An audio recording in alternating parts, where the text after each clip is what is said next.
Good morning. Good morning. I woke up today feeling the need to vlog some thoughts and ideas, and here it is. So unfortunately, my lover, I don't like to say boyfriend because he's like so much more than a boyfriend. And then I don't want to say baby daddy because he's so much more than a baby daddy. So I've been saying husband lately. We are not on paper husband and wife, but in our hearts and souls we are. And if you wonder why, I think just like honestly, like I never found marriage to be like the most important thing in the world, like throughout our whole relationship. We've been together for, in October, it's going to be 11 years since I have been with my partner. And I say partner, but then one time I said partner and someone thought that I was with a woman because I was using the word partner, or like a same-sex relationship, which love that, but no, he's just like my partner. Like, I don't know, some days I call him like my homie, some days I call him like, you know, whatever.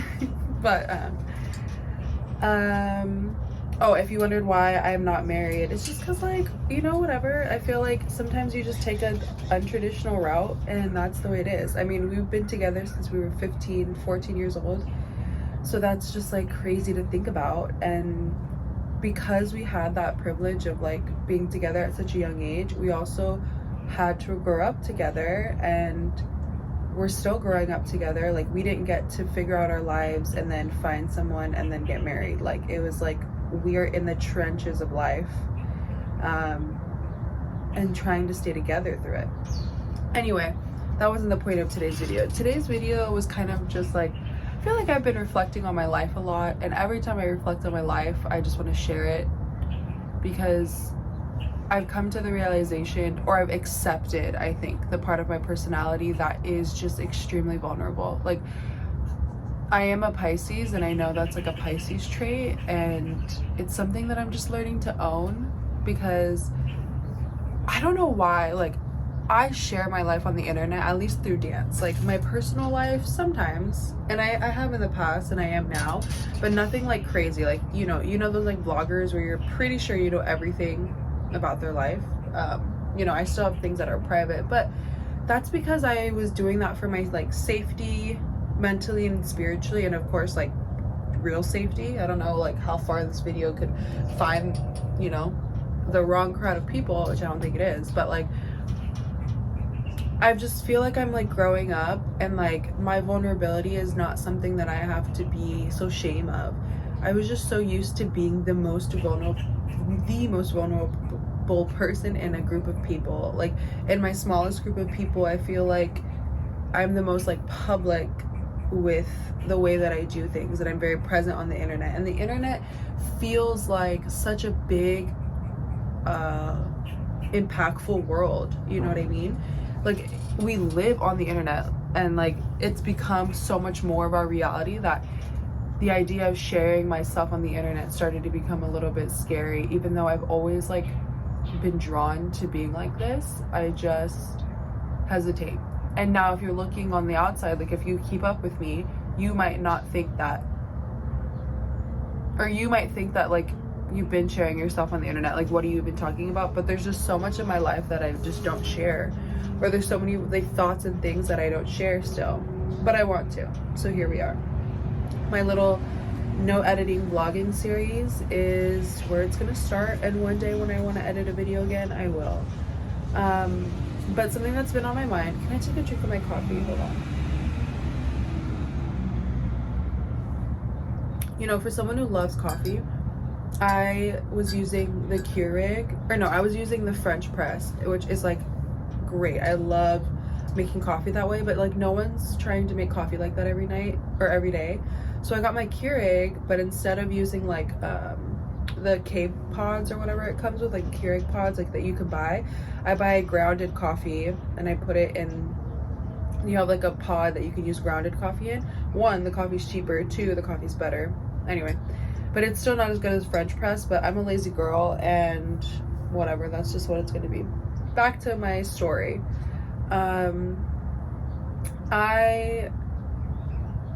What was I gonna say? Oh, I've been wanting to talk about how I have gained my teaching style.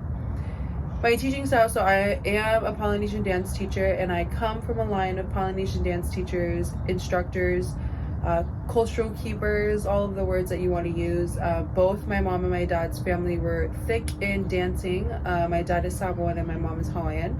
My parents danced for all the groups in Southern California, all the pillar groups of Southern California, Hitiotera, Nonosina, Tiare Productions, all of those pillars, I always like to say, of our Polynesian community here in the California. My parents were part of it.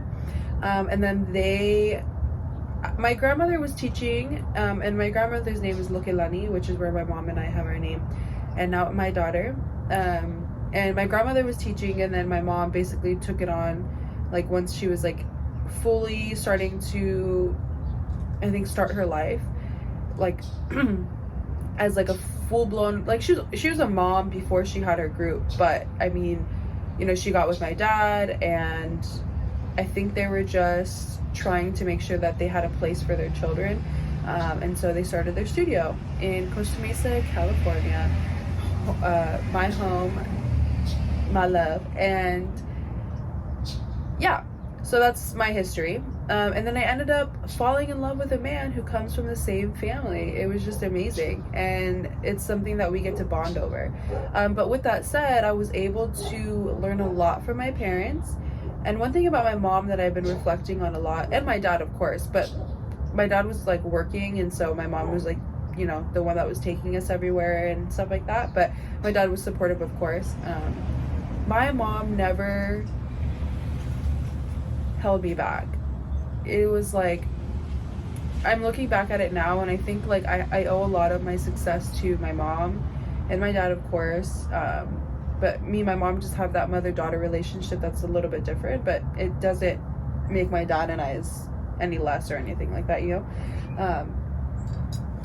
She would take me to every possible workshop, like any master of Ori Tahiti that was coming to California. Damn well I was gonna be there, and I still have that feeling. Like, no matter how far I get into my dance career, I find it so essential to like go take workshops with people.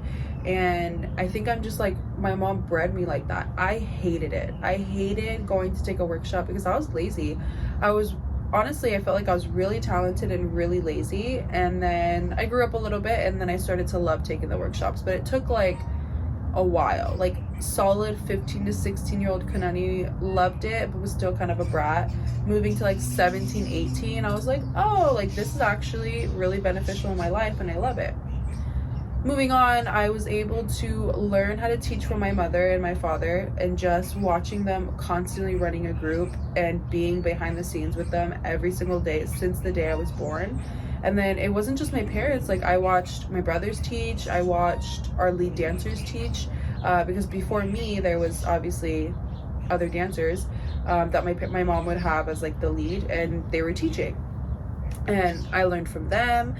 And then at 14 years old, the tiny young little baby age of 14, I met a boy who comes from the same life. And then I got to travel to his family and learn everything that his family does at their studio. And man, I feel so blessed to have those experiences. From there, my mom took me to every workshop. I traveled and learned from so many teachers and so many people. And I used to always think, like, why is nobody in my age group at this workshop?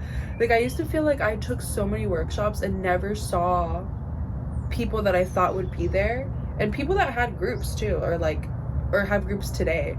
Like, I was like, where are all these people, all these kids that are my age? Like, I don't know, I felt like I was at every single workshop, and there was a group of people that you think would be there that I just like didn't see. But whatever. And I always I pride myself on taking workshops from masters of Ori Tahiti, or, you know, all Polynesian dances. I really find it to be extremely beneficial, is because something I've learned is, you know, all knowledge is not learned in one house.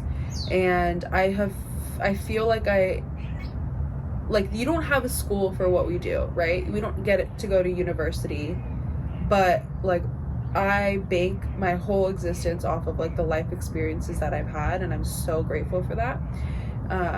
And I've learned so much from that, and I always reflect on people that I've met in my life that didn't get the privileges and opportunities that I've had, that always ask me questions about it, or like, I don't know, I think there's a lot of people I've come across that want to be a dance teacher or want to live dancing, or, you know, have dreamt about a group, like, or do have groups and had a group before, like they opened a dance community wherever they live and then had to learn after they opened that community. But I had the blessing of being born and raised in a community, and then now I get to take all my mana'o from everything I learned and curate it in the way that I find fit, or the, you know, I get to take the good and the bad from every situation. And so moving on to the final subject of today was like how I gained my teaching style. If you've been a student of mine, I think one thing that I might be leaving you with for sure is that like you got to work hard for what you want. You want to do this, you want to be great, you have to work hard. And then I think another thing that I really pride on is attention to detail. I think like our older generation of teachers, like their details were just different. Like I don't remember really ever learning strict technique per se when it came to dancing. I definitely, like, my mom was definitely technique driven. I think Lokelani's always had really, really great technique, and that's something that my mom taught us. And in terms of like full hips, or my mom was like so big on stage presence. Like the way we present our face on stage was definitely a priority of my mom's, and I'm super grateful for that, because that's something that is like hard to teach. It's easier to teach someone how to move like a robot and do choreo than it is to tell somebody to express their face and, you know, be bright and shining on stage. It's like a really hard skill. The coffee's gonna get cold while I'm out here, and then I'm gonna want to make a new one. And so I got to develop a different approach, I should say, maybe a stricter approach, I think I would say, to technique. And then not just wanting to have that technique a certain way, but actually knowing the body and how to do it. I think like the newer generation of dancers, like we're so competitive in the Ori Tahiti world that like I have had an experience that I think might be a little bit different than my mom's. And I keep using my mom as an example in terms of like a different generation. Was like our dancing became so much more athletic of a sport. Like oh my gosh, you're like basically watching like acrobatics, like gymnastics now, and you just add a farapu, and like that's what's happening on stage. And I came before even like it was getting gymnastic-y while I was still thick in my like prime of dancing. But now like the people that are like 12-13 years younger than me are like way in another realm of dancing that I was. And with that said, like I was able to hone in on technique that was a little bit different than the experiences before, just because there was always given a space to have to test my technique, which is competition.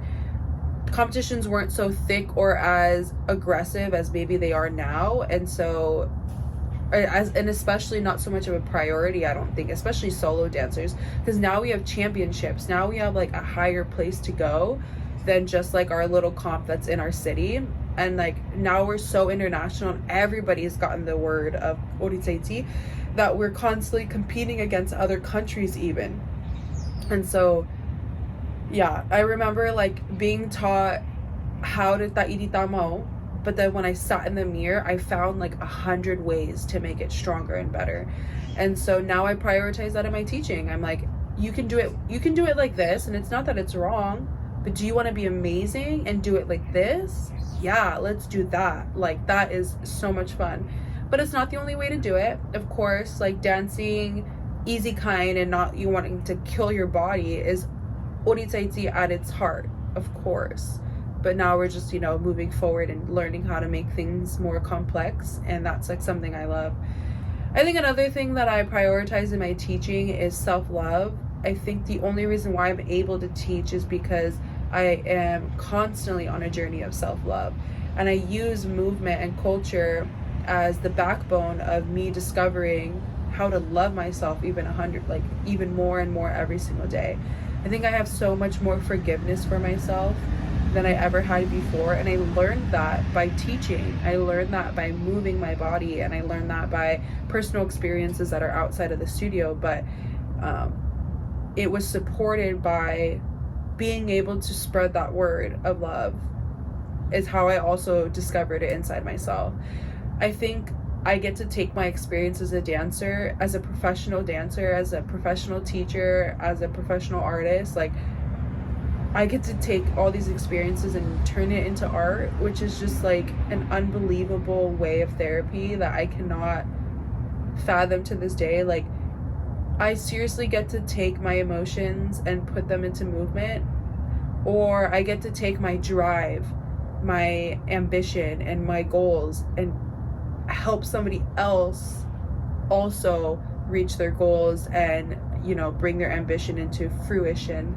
I've been listening to like very poetic, spiritual people, and I feel like the way that I talk is like I'm getting a little bit influenced by them, but it's like powerful, so I think that's why I've been drawn to it. But it leaves me in a place of like, now I'm growing a family, I'm making other personal life decisions that I'm so ready for, and it all gets surrounded around kind of like, I really feel like the bahu, like the tariparao of my life, that heartbeat of my life, the center of my life is of course dance. It came first. Before I had a daughter, this was like my child, this was my love, and of course I love my partner, but he even loves this, like drumming and music and art and like that is like one of his first loves, and I think that's why we get to have the beautiful life that we have, is because we understand that with each other, and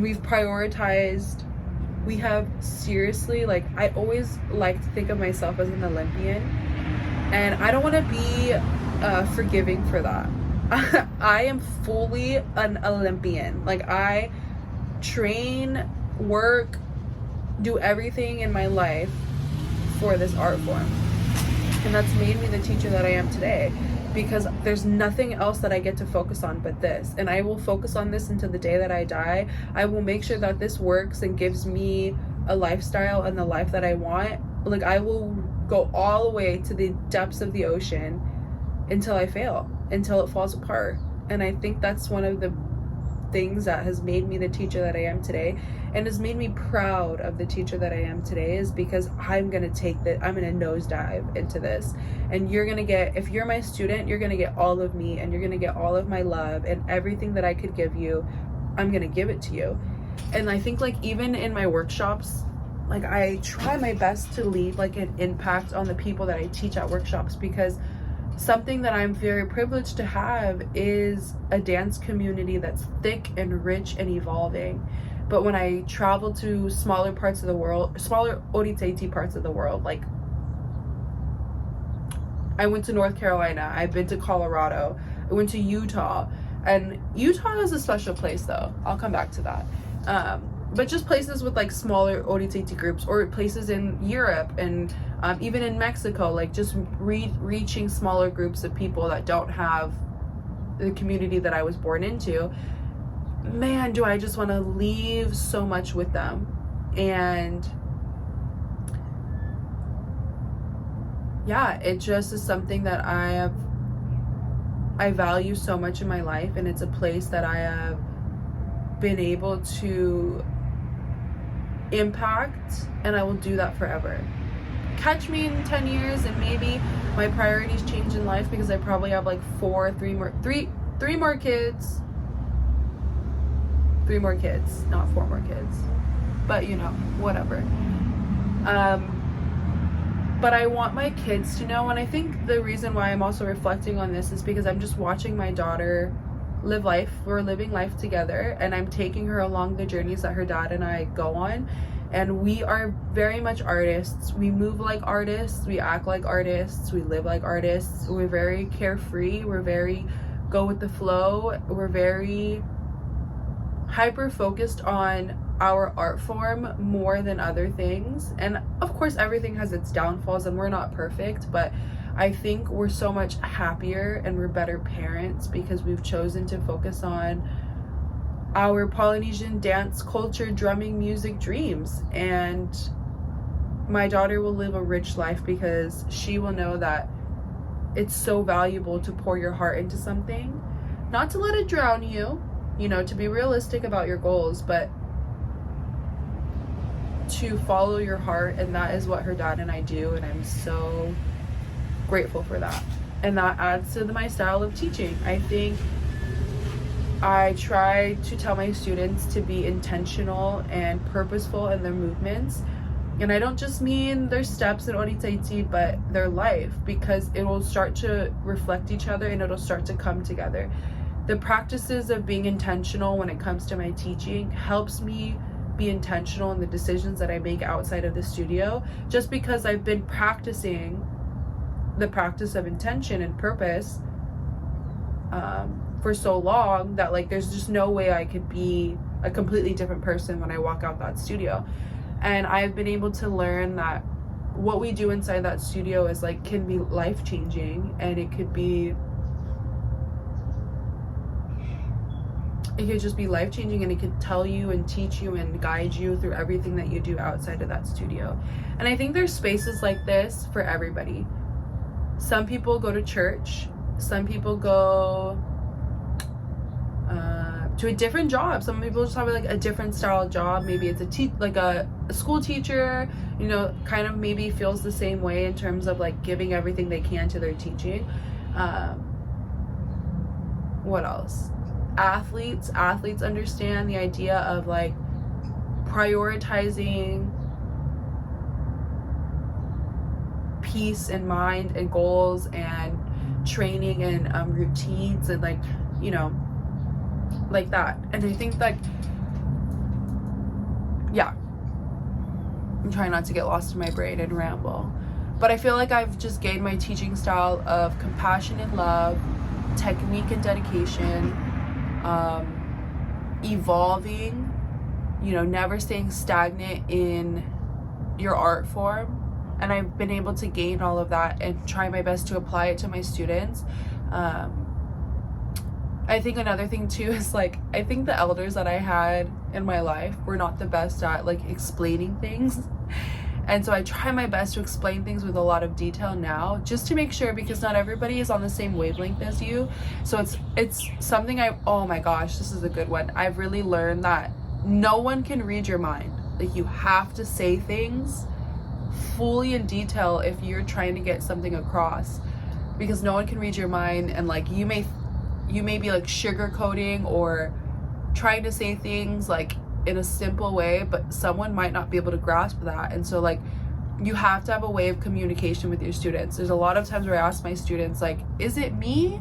Like, what's the reason why you're not understanding what I'm asking of you or trying to get you to do? Is it because I'm not teaching it very well, or because, you know, you're not focusing with me and you're not trying with me and you're not opening up with me to make, you know, to get the best results? And like, that's a new thing that I've been doing. I was not the teacher I am today. I think the teacher I am today is truly someone I'm very proud of.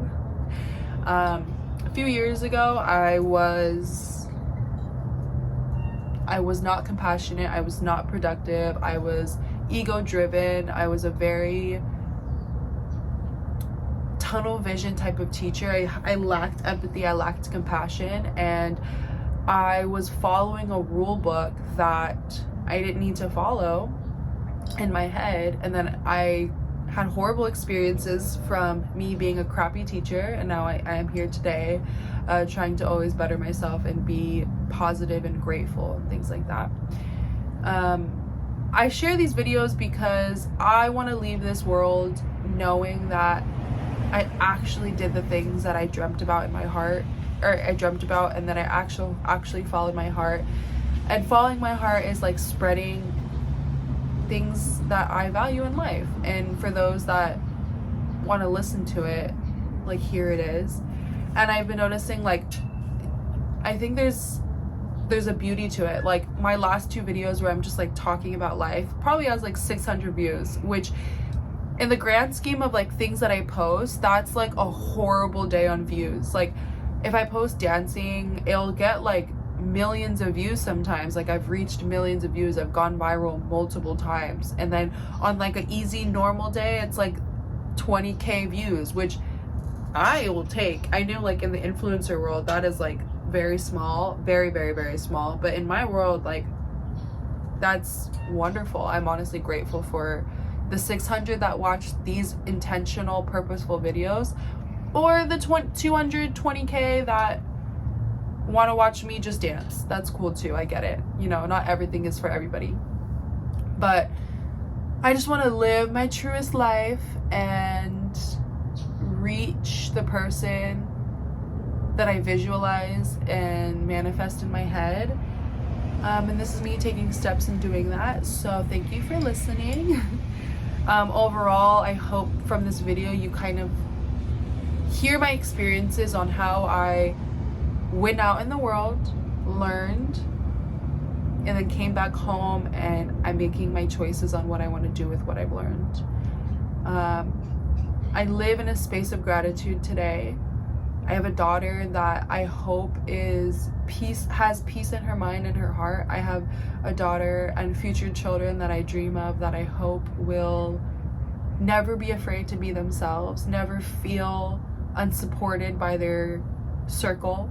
I think I have a beautiful circle and I'm grateful for it, and I will do anything to keep the relationships that I have in my life now, to keep them alive, because they've been there for me. They've shown up for me in the dark and in the light. They were there, and I want to be somebody for somebody that's been for them, or, you know, that's been somebody that can be consistent in their life. That's something that I value, because if it wasn't for those that were consistent in my life, man, I don't know where I'd be today.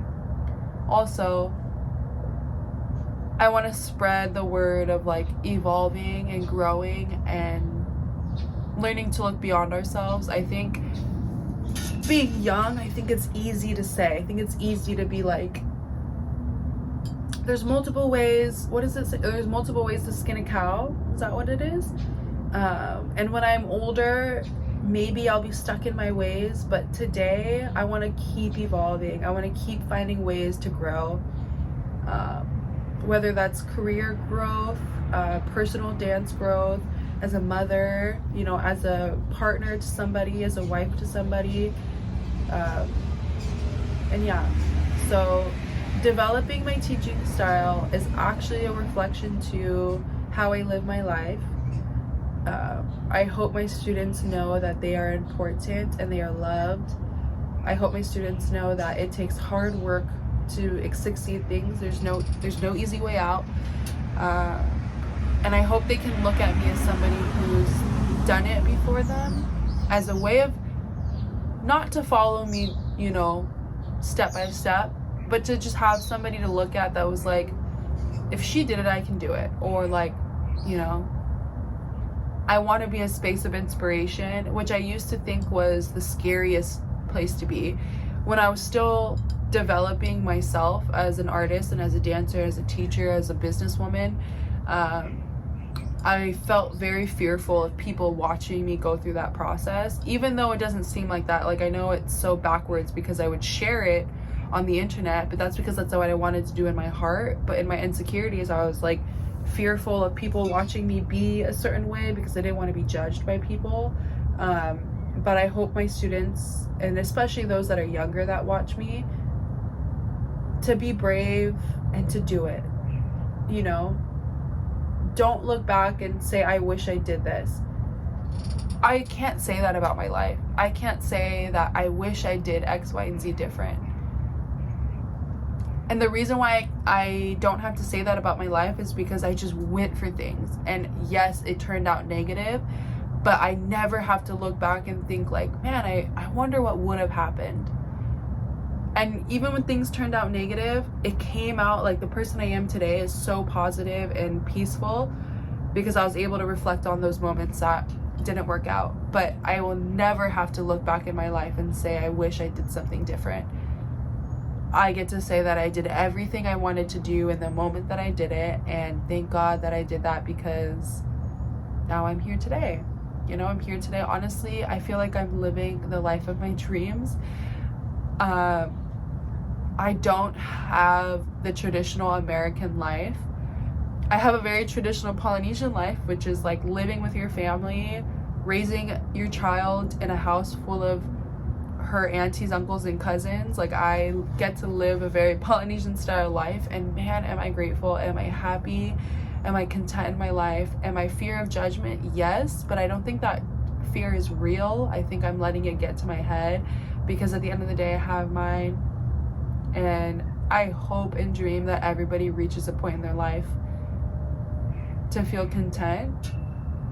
I strive for more than this. I strive for not more than this, but the versions of peace that I will have. I'm so open to having them. Like, if I, change my living situation, for example, that's another peaceful situation that I'm so grateful that I will enter. Though where I am today is something that makes me happy today, and happiness and joy is like so important to me. Anyway, thank you for listening. I always want to have a podcast, but I don't know. If these videos where like I'm just talking have an impact the way that I'm hoping that they do, then we can continue them in a podcast form, but this will work for now. Anyway, I hope you have a beautiful day. I'm off to Tonga on Sunday, and I'm going to be living the beautiful Polynesian life out there with my boyfriend, husband, partner, lover, baby daddy. His family's from Tonga, and so my whole house, all his siblings, and his mom and I and the baby and Alpha are going to be traveling to Tonga, and I'm so excited. I feel like this is another opportunity for me to reflect on my life and learn an abundance of things. Especially touching down in Polynesia is something that I think me and my partner are always prioritizing, is that we go back to Polynesia. We haven't hit all the islands that we want to, but I know that we will in some point in our life, and we're just starting that. And now we get to take my daughter, which is like, or our daughter, which is so special. She'll never remember it, but we will remember as parents the joy of seeing our daughter like in the land of where her family comes from is so powerful, and we get to tell her about that when she's older, and then we get to instill in her the importance of culture and family and love, and I'm so excited. That was today. Have a beautiful day. Thanks for listening. Honeys to you. Bye.